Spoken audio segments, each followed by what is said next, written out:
आप सबको नमस्कार, सत श्री अकाल। आज पूरा देश देख रहा है, हमारे देश का किसान कड़ी ठंड में रात को आसमान के नीचे खुली सड़क पे सो रहा है। ये सोच के सारी रात नींद नहीं आती। आज कोई भी देशभक्त ये देख के चैन की नींद नहीं सो सकता। ये लड़ाई सिर्फ हमारे किसान भाइयों की नहीं है, ये हम सबकी लड़ाई है। जरा सोचिए, जो 2 वक्त की रोटी हम खाते हैं वो हमारे किसान भाइयों की मेहनत की उगाई हुई होती है। हम सबको इस लड़ाई में अपने किसान भाइयों का साथ देना है। कल पंजाब के मुख्यमंत्री ने मुझ पे आरोप लगाए कि दिल्ली में मैंने ये काले कानून पास कर दिए। इतने नाजुक मौके पे भी इस तरह की गिरी हुई राजनीति कैप्टन साहब कैसे कर सकते हैं? ये तो तीनों केंद्र के कानून हैं। जिस दिन राष्ट्रपति के इन तीनों कानूनों पे दस्तखत हुए थे, उसी दिन ये तीनों कानून पूरे देश में लागू हो गए। अब ये किसी राज्य सरकार के ऊपर नहीं है कि वो इन्हें लागू करेगी या नहीं करेगी। अगर राज्य सरकारों पे होता तो देश भर से किसान केंद्र सरकार से बात करने के लिए दिल्ली क्यों आते? वो अपने अपने राज्य के मुख्यमंत्रियों से मांग करते। ये कानून केंद्र सरकार लाई है और कोई भी राज्य सरकार इन कानूनों को ना तो रोक सकती है और ना पास कर सकती है। अब सवाल ये है कि जब कैप्टन साहब को ये बात पता है तो फिर उन्होंने मुझ पर ये झूठे आरोप क्यों लगाए?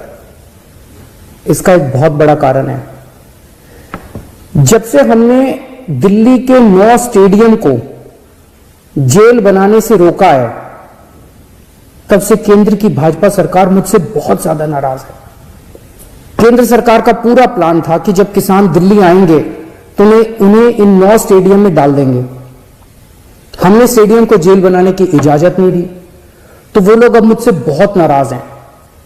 मुझे पता है कि स्टेडियम को जेल बनाने के लिए मुझ पे कितना दबाव आया था, किस किस का फोन नहीं आया। लेकिन जिंदगी में कुछ ऐसे मौके आते हैं जब आप अपने जमीर की सुनते हो, नतीजे की परवाह नहीं करते। कैप्टन साहब, क्या इन्हीं लोगों का आप पे दबाव है जो आप मुझ पे झूठे आरोप लगा रहे हो, मुझे गालियां दे रहे हो, बीजेपी की बोली बोल रहे हो, बीजेपी के साथ ये दोस्ती निभा रहे हो, या कोई दबाव है क्योंकि आपके परिवार पे ईडी के केस चल रहे हैं आजकल और ईडी के नोटिस भी आ रहे हैं आजकल? कैप्टन साहब के पास ये बिल रोकने के कई मौके आए। पंजाब के लोग पूछ रहे हैं कि तब कैप्टन साहब ने इन बिलों को क्यों नहीं रोका? आज से 1.5 साल पहले 2019 में केंद्र सरकार ने ये तीनों काले कानून बनाने के लिए कमेटी बनाई थी। उस कमेटी में पता है कौन था? उस कमेटी में कैप्टन साहब थे।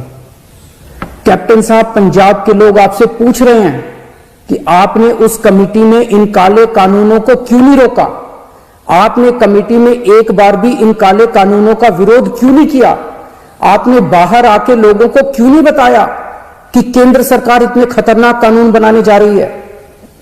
कैप्टन साहब, आपके पास 1 नहीं, 2 नहीं, 3 नहीं, इतने मौके आए जब आप इन बिलों को रोक सकते थे।